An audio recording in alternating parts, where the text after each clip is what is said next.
Le pôle aidant a organisé donc la journée du 10 juin et ça consiste en le lancement de la mallette d'un partenaire qui s'appelle S'entraider. Avec cette mallette, ça facilite aux professionnels de savoir par rapport à un besoin donné, vers qui orienter et quelles sont les démarches à faire à cet aidant-là pour pouvoir satisfaire ce besoin. J'ai été conviée à ce forum parce que je suis aidante de mon mari depuis quelques années. J'ai dû prendre ma retraite il y a 6-7 ans pour m'occuper de lui. Il y a beaucoup de qualités qu'il faut pour être aidant, mais je pense que la première, c'est l'empathie. L'empathie envers le malade. Il faut savoir s'organiser, faire les suivis administratifs, médicaux.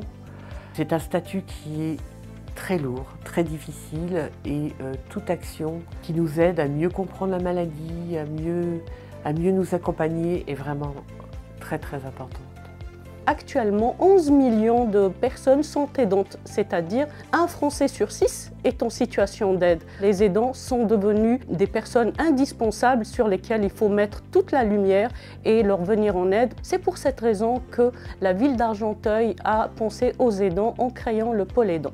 C'est vraiment très important qu'une ville comme Argenteuil s'engage à créer un pôle aidant. Les actions qui vont être menées sont vraiment indispensables et toutes ces actions permettent de rompre cet isolement, de ne pas se sentir seul.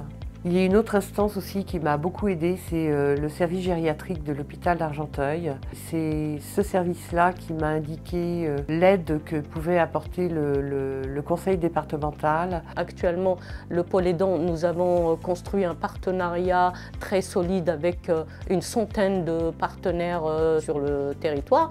Nous proposons donc au pôle aidant un accompagnement individualisé.